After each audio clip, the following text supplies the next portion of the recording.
ఈ దినము కొరకై ఏర్పాటు చేయబడిన లేఖన భాగం లూకా సువార్త 23వ అధ్యాయం 2వ వచనాన్ని చదువుకుందాం. అంతటా వారందరూ లేచి ఆయనను పిలాతు యొద్దకు తీసుకొని వెళ్ళి ఇతడు మా జనమును తిరగబడ ప్రేరేపించుచున్నాడు, కైసరునకు పన్ను ఇవ్వద్దనియు తానే క్రీస్తును ఒక రాజునని చెప్పగా మేము వింటిమి అని ఆయన మీద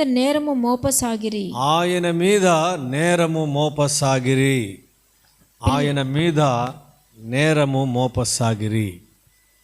క్రీస్తునందు ప్రియ దేవుని బిడ్డలరా, ఈ దినమున ఈ అంశాన్ని మనము ధ్యానం చేద్దాం. ఆయన మీద నేరము మోపసాగిరి. యేసు ప్రభువును పిలాతు యొద్దకు తీసుకుని వచ్చారు. ఆనాటి మత పెద్దలు, ప్రధాన యాజకులు అనబడిన వారు, శాస్త్రులు, మరి మత పెద్దలు, ప్రజలు యేసు ప్రభువును పట్టుకొని పిలాతు యొద్దకు తీసుకొని వచ్చి ఆయన మీద కొన్ని నేరములు మోపుతున్నారు. ఇతడు మా జనమును తిరగబడ ప్రేరేపించుచున్నాడు. రెండవది, కైసరుకు పన్ను ఇవ్వద్దని చెప్తున్నాడు.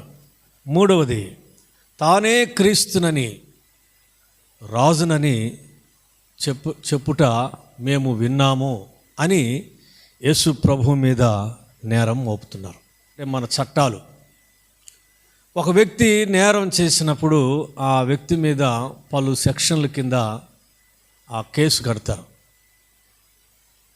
అలాగనే యేసు ప్రభు విషయంలో కూడా వారు 4 రకములైనటువంటి నేరాలని యేసు ప్రభు మీద మోపారు. ఆ 4 రకాల యొక్క నేరాలు 2 మతపరమైనవి, కొన్ని ప్రభుత్వపరమైనవి. రాజుకు వ్యతిరేకంగా, చట్టానికి వ్యతిరేకంగా ప్రభు మాట్లాడాడని, కొన్ని మతపరమైనటువంటి విషయాలు, ప్రజలను మరి జనమును తిరగబడేటట్టుగా చేస్తున్నాడని, మరి తానే క్రీస్తును రాజునని చెప్పుట మేము వింటిమని యేసు ప్రభును గూర్చి పిలాతు యొద్ద ఈ నేరములు మోపారు. కైసరుకు పన్ను కట్టొద్దని ప్రజలను యేసు ప్రేరేపిస్తున్నాడు, అది మేము విన్నాము అని వారు అన్నారు. కానీ యేసు ప్రభు పన్ను విషయంలో ఆయన ఎవరిని ప్రేరేపించలేదు. మీరు మత్తయి సువార్త 17వ అధ్యాయం 24 నుండి 27 వచ్చిన వరకు మనం చదివితే, మత్తయి సువార్త 17వ అధ్యాయము 24 నుండి 27 వచ్చిన వరకు, అరశకేలను పన్ను వసూలు చేయువారు పేతురునొద్దకు వచ్చి, మీ బోధకుడు ఈ అరశకేల్ చెల్లింపడా అని అడుగగా, చెల్లించును అనెను. అతడు ఇంటిలోనికి వచ్చి మాటలాడక మునిపే యేసు ఆ సంగతి ఎత్తి, సిమోనో, నీకేమి తోచుచున్నది? భూరాజుల సుంకమును, పన్నును ఎవరి యొద్ద వసూలు చేస్తారు? అతడు యేసు, అలాగైతే కుమారులు స్వతంత్రులే కదా, అయినను మనము వారికి అభ్యంతరము కలుగజేయకుండానట్లు నువ్వు సముద్రమునకు పోయి గాలము వేసి మొదట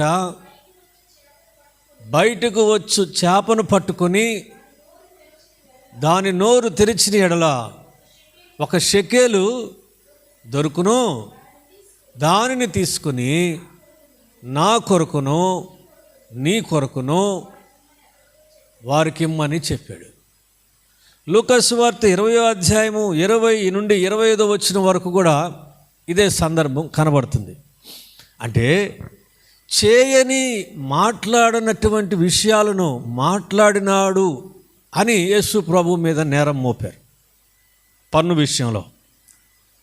ఇక తర్వాత మనం చూస్తే పిలాతు వద్దకు యేసు ప్రభును తీసుకొచ్చి ఈ 4 విషయాలు ఆయన మీద నేరం మోపారు. పిలాతు పరిశీలించినప్పుడు మరి యేసు ప్రభువును సిలువ వేసేంత నేరం, అంత పెద్ద తప్పు యేసు ప్రభు చేసినట్లుగా ఆయనకు కనబడలేదు. అయితే యేసు ప్రభు ఈ విషయాలు చాలా మౌనంగా ఉన్నాడు. ఇక తర్వాత మనం చూస్తే ఒక ప్రక్క యేసును పట్టుకున్నటువంటి మనుషులు అపహాసించుచున్నారు. ప్రధాన యాజకులు, శాస్త్రులు హేరోదు ఎదుట ఆయన మీద తీక్షణమైన నేరము మోపుతూ ఉన్నారు. తీక్షణమైన నేరం. హేరోదు యేసు ప్రభువును తృణీకరించి హింసించుచున్నాడు. సైనికులు నీవు రాజువైతే నిన్ను నీవు రక్షించుకొనమని అపహాసం చేస్తున్నారు. సిలువ వేయబడినటువంటి 2 దొంగలలో ఒకడు యేసు ప్రభువును దూషిస్తూ ఉన్నాడు. ప్రజలేమో కేకలు వేస్తున్నారు, ఆయన సిలువ వేయము, ఆయనను సిలువ వేయమని. ప్రియమైన వారులారా, చేయని నేరముకు మరి యేసు ప్రభువును కొడుతున్నారు, హింసిస్తున్నారు, అపహాసిస్తున్నారు, తృణీకరిస్తున్నారు, దూషిస్తున్నారు. ఇన్ని చేసిన యేసు ప్రభువును వారిని క్షమిస్తూ ఉన్నాడు. అందుకే సిలువలో ఒక మాట అంటే, తండ్రి వీరేమి చేయుచున్నారో వీరు ఎరుగను గనుక వీరిని క్షమించు అని సిలువలో యేసు ప్రభు ప్రార్థన చేస్తాడు. నా ప్రియమైన దేవుని బిడ్డలారా, కొన్నిసార్లు మన జీవితాల్లో కూడా చేయనటువంటి నేరానికి శిక్ష అనుభవిస్తూ ఉంటాం. చేయని నేరం మన మీద మోపబడుతుంది. చేయని నేరానికి చాలామంది శిక్ష అనుభవించేవారు, అవమానాన్ని ఎదుర్కొనేవారు, దూషణలు ఎదుర్కొనేవారు, తృణీకరింపబడుతున్న వారిని సమాజంలో, లోకంలో మనం చూస్తూ ఉన్నాం. చేయని నేరం కొన్నిసార్లు మన మీద మోపబడుతున్నది. ఎంతో నిజాయితీగా తన ఉద్యోగంలో పనిచేసిన చేయని నేరం అతని మీద మోపి అతని ఉద్యోగమే పోయిన పరిస్థితులను కూడా మనం చూసాం. చేయని నేరానికి శిక్ష అనుభవించేవాళ్ళు. ఆనాడు యేసు ప్రభు మీద చేయని నేరం మోపి అన్యాయమైనటువంటి తీర్పు తీర్చారు. బైబిల్లో ఒక మాట ఉంటుంది, మత్తయి సువార్త 23వ అధ్యాయం 23వ వచనంలో, వారి కేకలే గెలిచెను అనే మాట ఉంది. వారి కేకలే గెలిచాయి. చేయని నేరానికి యేసు ప్రభును మరి సిలువ మరణానికి అప్పగిస్తూ ఉన్నారు. ప్రియ దేవుని బిడ్డలారా, జీవితంలో కూడా అన్యాయంగా ఇరికించబడ్డావా? నీ మీద అబద్ధ సాక్ష్యం చెప్పి నేరమును నీ మీద మోపారా? మీకు అవమానం కలిగించాలని చేయని నేరం మీ మీద మోపారా? దిగులు పడకు. మనము నమ్మిన దేవుడు అన్యాయస్తుడు కాదు, ఆయన న్యాయస్తుడు. న్యాయం చెప్పేవాడు, న్యాయం తీర్చేవాడు. ఆయన పేరే న్యాయాధిపతి. న్యాయాధిపతి అయినటువంటి దేవుడు ఆయన న్యాయమైన తీర్పు తీర్చేవాడు. కాబట్టి ఈ విషయంలో ఒకవేళ నీ జీవితంలో ఎదుర్కొంటూ ఉంటే ప్రార్థించండి. నాకు న్యాయము తీర్చు తండ్రి, నా మీద మోపబడినటువంటి నేరము నుండి నాకు విమోచన కలుగు చేయి. చేయని నేరానికి నేను శిక్ష అనుభవిస్తున్నానయ్యా. ఈ చేయని నేరము నా మీద మోపారు తండ్రి, కనుక నీవే నాకు న్యాయము తీర్చు అని దేవుణ్ణి అడగాలి. ఇక రెండో విషయాన్ని మనం గమనిస్తే, కొన్నిసార్లు తెలుసో తెలియకో కొన్ని తప్పులు మనం చేస్తూ ఉంటారు. తెలుసో తెలియకో చేసేటువంటి నేరాలు సిలువలో ఒక దొంగ ఒక మాట మాట్లాడతాడు. లూకాసు సువార్త 23:41. మనకైతే ఇది న్యాయమే, మనము చేసిన వాటికి తగిన ఫలము పొందుచున్నాము కానీ ఈయన యందు ఏ తప్పిదమును చేయలేదని చెప్పి ఆయనను చూచి, యేసు, నీవు నీ రాజ్యములోనికి వచ్చినప్పుడు నన్ను జ్ఞాపకం చేసుకోమని సిలువలో దొంగ యేసు ప్రభుతో ప్రాధేయపడుతున్నాడు. అతను అంటాడు, మనకైతే ఇది న్యాయమే, మనం తప్పు చేసాం, మనం నేరం చేసాం, ఈ శిక్ష మనకు న్యాయమే. ప్రియ దేవుని బిడ్డలారా, కొన్నిసార్లు మనం చేసినటువంటి తప్పులను ఒప్పుకోవాలి. సిలువలో దొంగ యేసు ప్రభు వైపు చూసి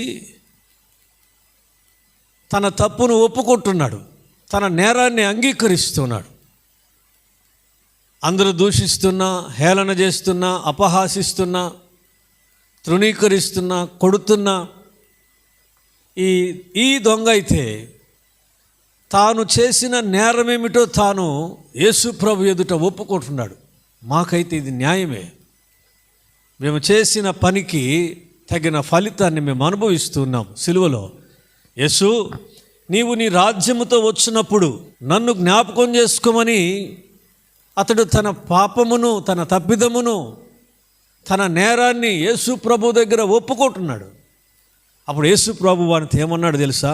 వెంటనే, నేడు నీవు నాతో కూడా పరదేశిలో ఉందువని వానితో చెప్పాడు. ఈ లోకంలో చేసిన నేరములను యేసు క్షమించి తనతో పాటు పరదేశునకు వాని తీసుకెళ్ళాడు. కారణం తన నేరమును ఒప్పుకోవటం. ప్రియ దేవుని బిడ్డలారా, నువ్వు చేసిన తప్పును దేవుని ఎదుట ఒప్పుకొని విడిచిపెట్టాలి. ఆయన క్షమించే దేవుడు. చేయని తప్పుకు శిక్ష అనుభవించున్నావా? యేసును అపహాసించినట్లు, యేసును తృణీకరించినట్లు, యేసును దూషించినట్లు, నిన్ను అవమానమునకు, దూషణలకు మిమ్మల్ని తృణీకరించు వారి కొరకై ప్రార్థన చేయమని యేసు ప్రభు మనకు తెలియచేస్తున్నాడు. యెషయా గ్రంథం 61వ అధ్యాయం 3వ వచనాన్ని చదువుదాం. యెషయా గ్రంథం 61వ అధ్యాయము 3వ వచనం. 61వ అధ్యాయము 3వ వచనం. సియోనులో దుఃఖించు వారికి ఉల్లాస వస్త్రములు ధరింపచేయుటకును, బూడిదకు ప్రతిగా పూదండను, దుఃఖమునకు ప్రతిగా ఆనంద తైలమును, భారభరితమైన ఆత్మకు ప్రతిగా స్తుతి వస్త్రమును వారికిచ్చుటకు నన్ను పంపియున్నాడు. ఈరోజు ఏ విషయమై భారంగా నీ హృదయం ఉన్నదో, ఏ విషయమై నువ్వు దుఃఖించుచున్నావో, చేయని నేరానికి శిక్ష అనుభవిస్తూ దుఃఖము ఒకవేళ నీలో ఉంటే, ప్రభువు నీ దుఃఖాన్ని తీసివేయడానికి ఆయన ఇష్టపడుతున్న దేవుడిగా ఉన్నాడు. భారభరితమైన ఆత్మకు ప్రతిగా స్తుతి వస్త్రమును ఇచ్చుటకై నన్ను పంపియున్నాడు. యేసు ప్రభువును గూర్చిన ప్రవచనం. యేసు ఈ లోకానికి వచ్చింది దుఃఖించు వారిని దుఃఖములో నుండి విడుదల కలుగు చేయడానికి, మరి బూడిదకు ప్రతిగా పూదండనివ్వడానికి, దుఃఖమునకు ప్రతిగా ఆనంద తైలమును ఇవ్వడానికి, భారభరితమైన ఆత్మకు ప్రతి స్తుతి వస్త్రమును ఇవ్వడానికే యేసు ప్రభు లోకానికి వచ్చినాడు. కాబట్టి మీ జీవితంలో ఒకవేళ ఇట్టి పరిస్థితులు గుండా నువ్వు వెళ్తూ ఉంటే, చేయని తప్పుకు మరి శిక్ష అనుభవిస్తూ ఉంటే, చేయని నేరానికి మరి ప్రజలందరి ఎదుట అవమానాలు, నిందలు భరిస్తూ ఉంటే, ప్రభువు నీకు తోడుగా ఉంటాడని, నీ దుఃఖాన్ని దేవుడు తీసివేస్తాడని దేవుని వాక్యం తెలియచేస్తుంది. పరిశుద్ధ గ్రంథంలో దావీదు కూడా ఏ నేరము చేయలేదు. సౌలు విషయంలో సౌలు దావీదును అసూయతో తరుముకుంటున్నాడు. దావీదుకు ప్రాణహాని కలుగు చేయాలనుకున్నాడు. దావీదు అనుకుంటున్నాడు, నేను ఏ నేరము చేయలేదే, ఎందుకు సౌలు నన్ను తరుముచున్నాడు? సౌలు దెబ్బకు అరణ్యములో నివాసం చేయవలసి వచ్చింది దావీదు. అరణ్యంలో నివాసం చేశాడు, ఏ తప్పు చేయలేదు. సౌలుకు వ్యతిరేకంగా ఏ తప్పు చేయలేదు, ఆయన ఏ నేరం చేయలేదు. కానీ శిక్ష అనుభవిస్తున్నాడు. అరణ్యములో ఉంటూ ఉన్నాడు. అలాగే యోబు కూడా ఏ నేరం చేయలేదు, శిక్ష అనుభవిస్తూ ఉన్నాడు. వారిద్దరిని దేవుడు చూసినాడు. సౌలు తరువాత దేవుడు దావీదును రాజుగా చేశాడు. యోబు శ్రమల గుండా వెళుతున్నప్పుడు చేయని నేరం తన మీద మోపబడి ప్రజలు అవమానిస్తున్నప్పుడు, నిందిస్తున్నప్పుడు, దూషిస్తున్నప్పుడు, మరి ఆ మార్గం గుండా వెళుతున్నప్పుడు దేవుడు చూసి రెండంతలుగా యోబును ఆశీర్వదించినట్లుగా దేవుని వాక్యంలో మనం చూస్తున్నాం. ఈ సందేశం వింటున్న వారులరా, నేరము మోపబడిన పరిస్థితి నీ జీవితంలో ఎదుర్కొంటున్నావా? నీవు ఏమైతే పోగొట్టుకున్నావో రెండంతలుగా దేవుడు నీకు ఇవ్వడానికి ఇష్టపడుతున్నాడు. ఒకవేళ తెలుసో తెలియకో ఏదైనా తప్పు చేసి ఉంటే యేసు ప్రభు వైపు తిరిగి నువ్వు క్షమాపణ వేడుకుంటే సిలువలో దొంగను క్షమించి తనతో కూడా పరదైసుకు తీసుకెళ్ళినట్లుగా దేవుడు నీ పాపమును కూడా క్షమించి నిత్య జీవమునకు వారసుడిగా ప్రభు చేయడానికి ఇష్టపడుతున్నాడు. అందుకనే యెషయా గ్రంథంలో ఒక మాట ఉన్నది, 53వ అధ్యాయం 5వ వచనం. 53వ అధ్యాయము 5వ వచనం. మన అతిక్రమ క్రియలను బట్టి అతడు గాయపరచబడెను, మన దోషములను బట్టి ఆయన నలుగుగొట్టబడెను, మన సమాధానార్థమైన శిక్ష అతని మీద పడెను, అతడు పొందిన దెబ్బల చేత మనకు స్వస్థత కలుగుచున్నది. మన సమాధానార్థమైన శిక్ష అతని మీద పడెను. ఈరోజు మరి చేయని నేరానికి శిక్ష అనుభవిస్తూ, అవమానాలు అనుభవిస్తూ, నిందలు అనుభవిస్తూ, దుఃఖముతో కన్నీటితో ఉన్నటువంటి వారికి ప్రభు చెప్తున్నాడు, ప్రార్థించమని దేవుని వాక్యం సెలవిస్తుంది. దేవుడు తప్పకుండా విడుదల కలుగజేస్తాడు. ఒకవేళ తెలుసో తెలియకో నేరం చేస్తే, తప్పు చేస్తే వాటిని ప్రభు ఎదుట ఒప్పుకుంటే ప్రభు నిన్ను క్షమించి నీ జీవితంలో ఆయన మేలు చేసే దేవుడిగా ఉన్నాడని ప్రభువుని బట్టి మనవి చేస్తున్నాను. దేవుడి మాటలు మన వెనుకిడిలో దీవించి ఆశీర్వదించునుగాక. ఆమేన్. ప్రార్థన చేసుకుందాం. మహాపరిశుద్ధుడా, ప్రేమ కలిగిన మా తండ్రి, మా దేవా, నీకు వందనాలయ్యా. ఈ సమయంలో మా మధ్యకు తీసుకొచ్చిన లేఖన భాగమును బట్టి స్తోత్రం. ప్రభువా, ఈ వాక్యంలో సెలవిచ్చినట్లుగా ప్రభువా, నీ మీద ఆనాడు యాజకులు, మత పెద్దలు, ప్రజలు, శాస్త్రులు పిలాతు ఎదుట నిలవబెట్టి అనేకమైన నేరములు నీ మీద మోపారు. హేరోదు ఎదుట నిన్ను నిలవబెట్టి తీవ్రమైనటువంటి నేరారోపణ చేశారు. అయినను ప్రభువా, మీరు వారిని క్షమించిన దేవుడిగా ఉన్నారు. కొన్నిసార్లు మా జీవితంలో కూడా చేయని తప్పుకు చేయని నేరము కొరకై శిక్ష అనుభవించేటువంటి వారు కూడా లోకంలో ఉంటూ ఉన్నారు. నేను వారి కొరకై ప్రార్థన చేస్తున్నాం. వారి కొరకై ప్రార్థన చేస్తున్నాము తండ్రి. లోకంలో వారు తృణీకరించబడుతున్నారు, అవమానించబడుతున్నారు, నిందించబడుతున్నారు, దూషింపబడుతున్నారు. ఆ దూషణల మధ్య, అవమానాల మధ్య ప్రభా నిందించబడుతూనే నీ యందు విశ్వాసం కలిగి, భక్తి కలిగి జీవిస్తున్న బిడ్డలు ఉన్నారు. ప్రభా, జ్ఞాపకం చేసుకునండి, వారి నిందను తొలగించండి. వారి అవమానాలను తొలగించండి ప్రభా. వారి విషయంలో మీరే న్యాయము చేయమని సన్నిధిలో ప్రార్థన చేస్తున్నాను. అదే రీతిగా తెలుసో తెలియకో చేసిన తప్పులను బట్టి, నేరములను బట్టి శిక్ష అనుభవిస్తున్నారు. జ్ఞాపకం చేసుకునండి.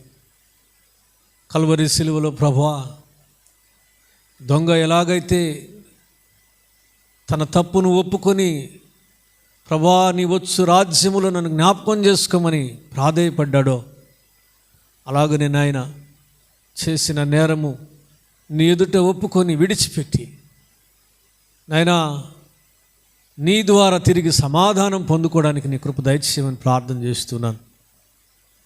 మమ్మల్ని క్షమించే దేవుడవు కదా ప్రభా. మేము చేసిన మా పాపములను క్షమించిన దేవుడవు, మేము చేసిన నేరమును క్షమించిన దేవుడవు కనుక నీ క్షమాపణ వేడుకుంటున్నాము. సహాయం చేయమని ప్రార్థన చేస్తున్నాను. ఈ దినమున ప్రభా తెలుసో తెలియకో చేసిన నేరం నాయనా చేయకుండానే మరి నేరము కింద శిక్ష అనుభవిస్తున్న బిడ్డల కొరకు ప్రార్థిస్తున్నాం. మీరే విడుదల కలుగజేసి సహాయము చేసి వారిపైన ఉన్న నింద తొలగించి అవమానమును తొలగించి వారి సంతోషముగా, సమాధానముగా, నెమ్మదిగా సమాజంలో, కుటుంబంలో, సంఘములో బ్రతుకుటకు నీ కృపను అనుగ్రహించమని యేసుక్రీస్తు పరిశుద్ధ నామమును బట్టి ప్రార్థించి అడిగి వేడుకొనుచున్నాను తండ్రి. ఆమెన్. పరమ తండ్రి అయిన దేవుని యొక్క ప్రేమ, ప్రభు అయిన యేసుక్రీస్తు వారి యొక్క కృప, పరిశుద్ధాత్ముని యొక్క అన్యోన్య సహవాసం మనందరికీ సదాకాలము తోడై ఉండి నడిపించునుగాక. ఆమెన్. ఆమెన్.